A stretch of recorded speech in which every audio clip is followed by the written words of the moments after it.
What's going on, FloCombat? It's just your man, Obo, Duane, Finley here with the big glow, the interim co-hosting champion, Hunter Homistek for your everyday, maybe sometimes every Tuesday, and Kiss Your Mother morning update here on FloCombat. We bring you the goods every time we talk, and now we're gonna address some the Glow's interim championship because they're just getting handed out. You get interim, you get interim, you get interim. Jose Aldo was apparently supposed to fight interim title holder Max Holloway later, beginning of early 2017. But that fight is apparently scrapped per a interview with MMA Fighting and Jose Aldo saying that he's not fighting Max Holloway. He's going up to fight at interim for a lightweight title, which is a division he's never competed in, where T. Ferg and Khabib was supposed to fight. So, Hunter, what do you make of all of this mess? My first reaction is crazy because I feel like I'm always one of the most optimistic kind of guys in this game. Like I always believe the best in the UFC, and I always believe that they're truly trying to do the right thing at least. This feels totally like the Khabib play with Conor and Eddie to me, man. This feels like a leverage move on the UFC's part because T. Ferg is holding out for more money right now, right, with Khabib. So they're saying, all right, you want to hold out for more money? How about Aldo comes up and steals your title shot right out from under you? How's that make you feel? How you want that money now, man? That's what it feels like to me. Yep, they're twisting that knife because they can. It's insane. You know what else is insane? Is expecting the winner of Holloway and Pettis fighting December 10th to be ready to roll in February. Why would you count on that? Like how Cowboy Cerrone is like the only fighter that consistently turns around that fast. A 2-month break for what you can kind of expect is going to be a stand-up war. They're both very diverse with their attacks, and we all know how easily people's feet and ankles get messed up in fights.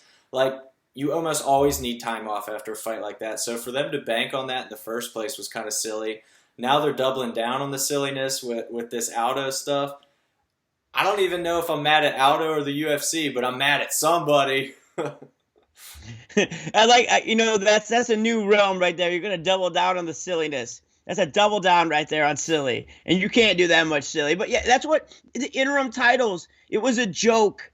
It became a joke when Max Holloway deserves some sort of title shot. So yes, I understood it. But Pettis didn't deserve to be in a title fight at all at 45. So you give them an interim there when there's already an interim champion in Jose Aldo. Then you strip Conor McGregor and you make Jose Aldo, he's literally gifted, Christmas gifted, undisputed title. Now you're going to make an interim title for the lightweight when Conor just won the damn thing in November?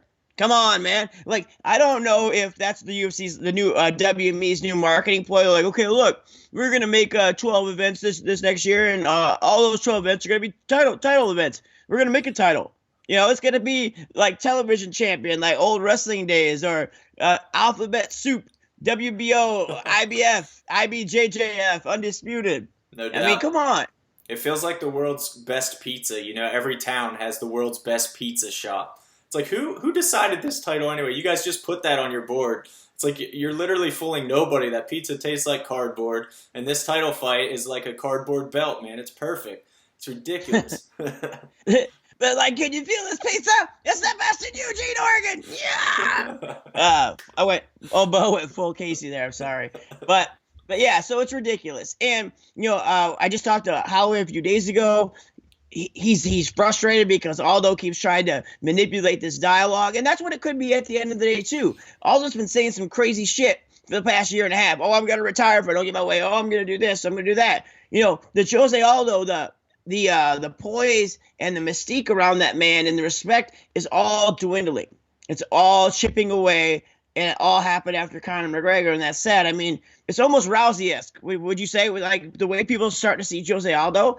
I mean, you think there's any credence in that? Oh, absolutely. And the weirdest part of that to me is for the longest time, pre-McGregor, when Aldo was winning, what was his biggest criticism? Everybody said he needs to talk more. He needs to speak up more. Now he's finally speaking up and getting out there all the time, and everybody's like, maybe you shouldn't have talked. Maybe keep your mouth shut. So it's like, for him, I feel for him on that level because I do think that he's seeing the shift in the way that running your mouth will get you more money and get you bigger fights, and he's trying to capitalize on that. But it's like when you try to force cool and you just look less cool in the process, it's like just not working for him. So I feel for him on that, man. But this has been bad all around for sure.